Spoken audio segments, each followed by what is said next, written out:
Part 35.1, Surah Fatir, the Originator, Assalamu alaikum. Welcome back to Sufi Essence with Hammad Syed. We embark upon a profound new chapter of our advanced theological exploration. Commencing our study of the majestic Surah Fatir, known as the Originator.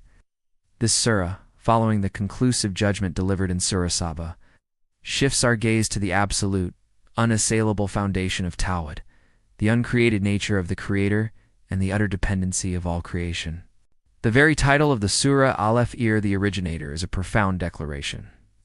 It signifies not merely a creator who constructs from pre-existing material, but the one who brings things into being, initiu, from utter nothingness, establishing the fundamental and eternal asymmetry between the divine and all created things. The initial 5 verses of this discourse are dedicated to establishing this foundational truth through 3 powerful, interconnected themes: the witness of the winged messengers angels, the limitless scope of divine mercy and provision, and the stark necessary warning against deception by Satan and the vanity of worldly promises. For the student of ilm and the seeker committed to spirituality, these verses are essential for cultivating a cosmic awareness of Allah's total dominion, allowing the heart to move beyond the limitations of earthly perception and into the vast expanse of divine omnipotence.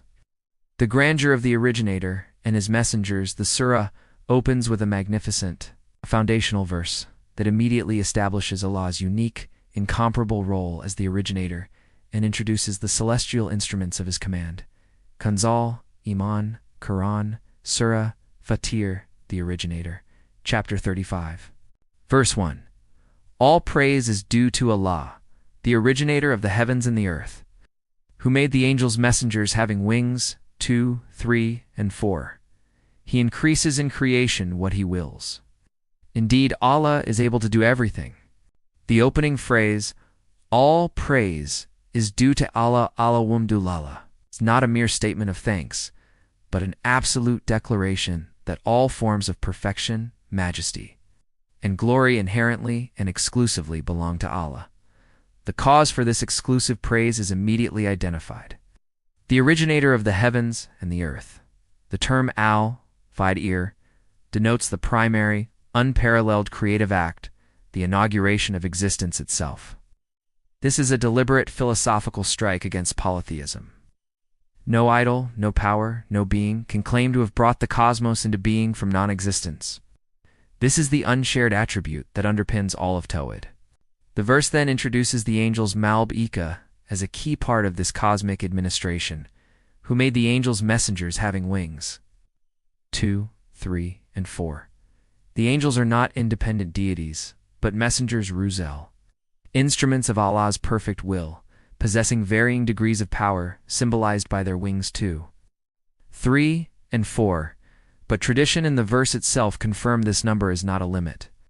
These wings signify their capacity for instantaneous action, immense speed, and absolute power in executing divine commands across vast cosmic distances.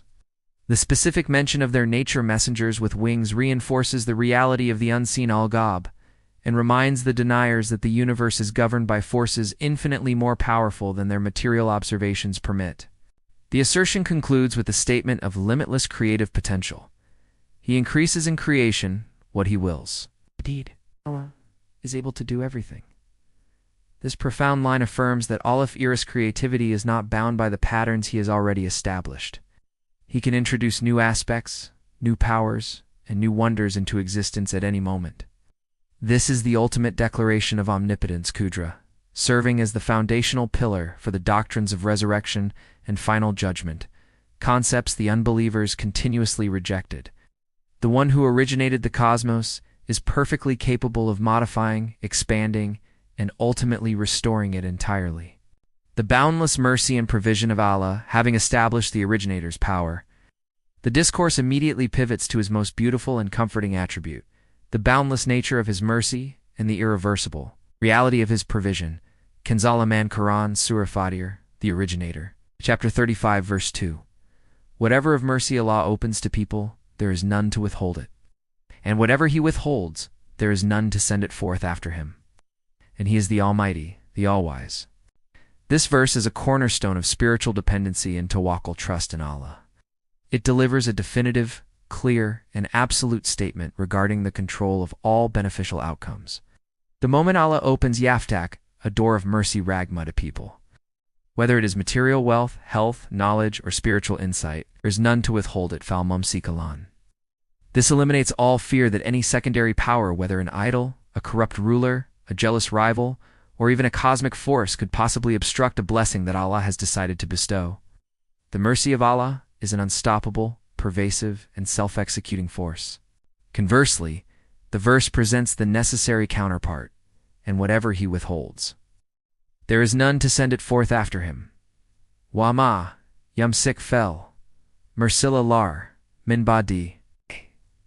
When Allah chooses, for whatever reason in His infinite wisdom, to withhold yumsik a benefit or prevent an outcome, there is absolutely no power in the entire cosmos capable of releasing it or producing it after His command. This comprehensive control over both giving and withholding ensures that the believer places their ultimate reliance and hope exclusively in the Originator. The verse concludes with a powerful dual attribution that explains the justice and perfection of this system, and He is the Almighty, the All-Wise Wahua, Al-Azuz Al-Akam. Al-Azuz, The Almighty, possessing the strength and dominance to execute the decree to open or withhold. And He is Al-Aim the All-Wise, ensuring that every single act of giving or holding back is performed with perfect ultimate wisdom and not arbitrary caprice. For the advanced student, this combination provides complete serenity. Allah has the power to do everything and the wisdom to do it perfectly.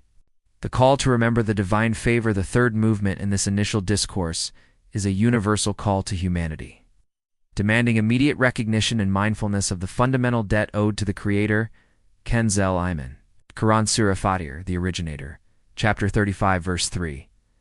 O mankind, remember the favor of Allah upon you. Is there any creator other than Allah, who provides you from the heaven and the earth? There is no God except Him. So whither are you turning away? The address, O mankind, Ya Ayyuha Inens, is a universal call, demanding attention from every single soul, regardless of their station or belief. The core command is to remember the favor of Allah upon you, Yukur Niyamata Alhi, Alakum. This is a call for deep, cognitive, and spiritual contemplation, Tadhucker, upon the countless blessings, Naima, that sustain existence from the subtle rhythm of the heart to the colossal cycles of the cosmos. The call to remember is immediately reinforced by the central theological question of the surah. Is there any creator other than Allah, who provides you from the heaven and the earth? Al min kanlikin garu, al-hi yarzokam, mina asam, iwa alayer? This is a rhetorical question that brooks no alternative answer. The term creator, Khalik, is paired directly with the unique function of providing yarzakam from both the heaven rain, light, cosmic energy, and the earth's food, shelter, physical resources. Since every human being fundamentally relies on provision from these two sources, and since only Allah has the power to create and orchestrate this provision, the conclusion is self-evident. The resulting declaration is the definitive statement of Tawhid. There is no God except Him, La ilha ilhuwa. This entire argument, from the Originator of the heavens and the earth to the controller of all provisions, the proof of the Shahada. The verse concludes with a penetrating moral challenge. So, whither are you turning away, Fa? And to, Fakin? If the logic of creation and provision is so utterly self-evident, then where and to what utter delusion are they allowing themselves to be misguided? This final question demands the seeker to correct their spiritual trajectory immediately. The solemnity of the prophetic mission, the focus shifts back to the Prophet Muhammad, peace be upon him, providing him with powerful reassurance against the relentless psychological pressure exerted by the deniers. Kanzel Iman, Surah Fatir, the Originator, chapter 35, verse 4. And if they deny you, messengers before you have certainly been denied, and to Allah all matters return. This verse offers a crucial lesson in steadfastness, istikma, for the Prophet and for all who follow the path of truth, especially in the face of widespread opposition. The structure begins with the conditional, and if they deny you, messengers before you have certainly been denied. Wa, in Yukadi Bibra Fakad, Kudabat Rusulan, Min Kablika. This historical reassurance places the current rejection of the Prophet Muhammad, peace be upon him, within the established, consistent pattern of prophetic history.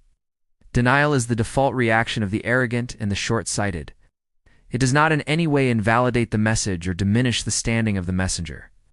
By linking him to the long, noble lineage of messengers Rusul, this statement elevates his position and isolates the deniers as simply the latest members of a doomed historical faction. The verse's concluding statement serves as the ultimate source of comfort and certainty for the believer, and a chilling warning for the denier. And to Allah all matters return. Wa'ilch al-hi turja u al-omer. This phrase affirms Allah's ultimate, final, and irreversible control over the entire outcome of human history and individual destiny. No matter how successful the deniers may seem in the transient world, or how much they slander the messenger, the final account, the ultimate judgment, and the full authority for resolution rest entirely and exclusively with Allah. This removes the weight of immediate worldly outcome from the messenger's shoulders, allowing him to focus purely on the conveyance of the message. The sincere seeker is commanded to adopt this same perspective, detaching their actions from the immediate worldly result and trusting the ultimate return of all matters to Al-Hakim. The warning against worldly deception.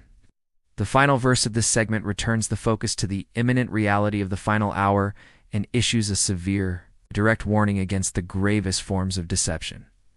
Kanz al-Aman, Quran, Surah Fatir, the Originator. Chapter 35, verse 5. O mankind, indeed the promise of Allah is true. So let not the worldly life deceive you, and let not the chief deceiver deceive you about Allah. This verse begins once again with the universal call, O mankind, signaling the immense weight and seriousness of the message. The core assertion is an absolute theological fact. Indeed, the promise of Allah is true in Nawada, all he accused. This promise encompasses every decree made by the Creator, the promise of resurrection, the certainty of the hour, the reality of paradise and hell, and the consequence of actions. Since Allah is the originator and almighty, his promise is as real and inevitable as the creation of the cosmos. The assertion is followed by a dual, necessary, and vital warning against the primary antagonists of the spiritual journey. Warning against worldly life. So let not the worldly life deceive you, fell. Tagaranakumu al-it, edununu. Its transient, beautiful, and alluring nature of worldly life, Adunu, is the first great deception. It tricks people into believing its temporary pleasures and security are permanent realities, causing them to neglect the eternal promise of Allah. This distraction is the foundation of material polytheism. Warning against the chief deceiver. And let not the chief deceiver deceive you about Allah. Wa la yagaranakum billah olgar. The chief deceiver, Elgar, is Satan Iblis. His deception is far more subtle and dangerous than the allure of the world. It is to deceive people about Allah, making them doubt his existence, question his justice, dismiss his warnings, or, most insidiously, assure them that Allah is too merciful to ever punish them for their transgressions. This deception involves manipulating the perception of the divine attributes to encourage sin and delay repentance. The sincere student of ilm must be perpetually vigilant against this dual deception, recognizing that the true path lies in believing the promise of Allah as an immutable certainty. Counteracting the temporary allure of the world and the cunning whispers of the great deceiver, Hadith, the opening verses of Surah Fatir, focus on Allah's boundless mercy, verse 2, and the truth of his promise, verse 5, contrasting these with the deception of the worldly life. The following hadith powerfully reinforces the absolute certainty of Allah's promise and the inevitable immediate reality of the Day of Judgment, thus counteracting the psychological effect of worldly distraction, narrated by Abu Hurairah, may Allah be pleased with him. The Messenger of Allah, peace be upon him, taught, the fire will not be filled until Allah puts his foot over it, and it will say, cat, cat, enough, enough. So then it will be filled, and its sides will come close to each other. Sahih Al-Bukhari Hadith 4848. This hadith, preserved in Sahih Al-Bukhari, uses intense, vivid, and profoundly allegorical imagery to confirm the absolute, irresistible reality and certainty of Allah's decree regarding the punishment of hellfire, the ultimate filling of the fire, is a divine act that brooks no opposition and requires no lesser power. The fire's plea, cut, enough, signifies the ultimate terrifying saturation of the punishment. This tradition directly reinforces the assertion in Surah Fatir 35-5 that the promise of Allah is true and will be fulfilled with the full power of the Originator. This prophetic teaching serves as the perfect antidote to the soothing lies of the chief deceiver, who claims that Allah is too merciful to execute his severe warnings. The Sufi must realize that both the mercy and the justice of Allah are absolute and will be executed precisely as He has promised. We conclude our inaugural discourse on Surah Fatir.